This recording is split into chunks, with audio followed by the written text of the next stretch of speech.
السلام علیکم ورحمۃ اللہ وبرکاتہ۔ محترم ناظرین و سامعین،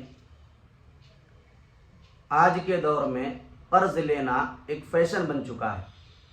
ہر شخص چھوٹی بڑی مجبوری کی وجہ سے قرض لے لیتا ہے، سودی کاروبار میں ملوث ہو جاتا ہے، اور قرض لینے کے بعد غضب بالائے غضب یہ ہے کہ وہ اپنی ہر ضرورت پوری کرے گا، ہر ایک کام کرے گا، لیکن قرض ادا کرنے کی فکر نہیں کرے گا۔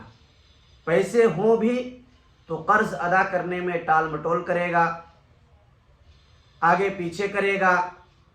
یہ ایک افسوسناک بات ہے۔ جناب محمد رسول اللہ صلی اللہ علیہ وسلم کے زمانے میں جب کسی شخص کا انتقال ہوتا تھا تو آقا صلی اللہ علیہ وسلم اس کے جنازے کی نماز پڑھنے سے پہلے یہ پوچھتے تھے، سوال کرتے تھے کہ کیا مرنے والے شخص کے ذمے کوئی قرض ہے؟ اگر معلوم ہوتا کہ قرض چھوڑ کر کے مرا ہے، قرض دار ہو کر کے مرا ہے، اور اپنے پیچھے اتنا مال نہیں چھوڑا کہ جس سے اس کے قرض کی ادائیگی ہو سکے، تو آقا صلی اللہ علیہ وسلم حضرات صحابہ کرام سے فرماتے کہ آپ لوگ ان کے جنازے کی نماز پڑھ لو۔ آقا صلی اللہ علیہ وسلم ان کے جنازے کی نماز ادا نہیں فرماتے تھے، جنازے کی نماز نہیں پڑھتے تھے۔ اس سے اندازہ کیجئے کہ قرض جو ہے اللہ کی نگاہ میں کتنی مبغوض چیز ہے، کتنا ناپسندیدہ عمل ہے، اور کتنی خطرناک شے ہے کہ آقا صلی اللہ علیہ وسلم اس شخص کے جنازے کی نماز پڑھنے کے لیے تیار نہیں جس کے ذمے قرض ہو اور اسی حالت میں اس کی موت ہوئی ہو۔ قرض جو ہے ایک مصیبت ہے، قرض ایک بلا ہے، قرض ایک ٹینشن ہے، قرض ایک نیند کو اڑا دینے والی خطرناک چیز ہے۔ جتنا ہو سکے قرض سے بچیں۔ آقا صلی اللہ علیہ وسلم نے ایک حدیث کے اندر یہ بھی فرمایا کہ یغفر للشہید الا الدین، کہ شہید کے بھی تمام گناہ معاف کر دیے جاتے ہیں سوائے قرض کے۔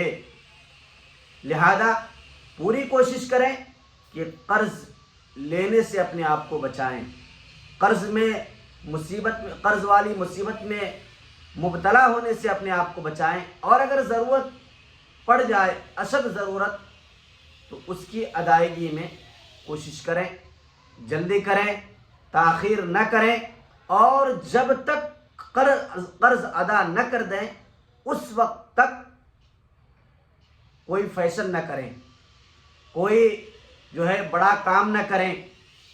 پہلی فرصت میں قرض ادا کرنے کی کوشش کریں۔ کوئی نفلی صدقات، خیرات اس وقت تک نہ کریں جب تک آپ قرض ادا نہ کر لیں۔ پہلی فرصت میں اگر آپ کے ذمے قرض ہے تو قرض ادا کرنے کی کوشش کریں۔ یہ بہت خطرناک شے ہے، دنیا میں بھی اور آخرت میں بھی برباد کر دینے والی چیز ہے۔ اس سے بچنے کی کوشش کریں، اور پوری کوشش کریں کہ جب ہماری موت آئے اور ہمارا آخری وقت ہو تو ہمارے ذمے کسی کا قرض نہ ہو۔ اللہ تعالیٰ سے دعا ہے اللہ عمل کی توفیق عطا فرمائے۔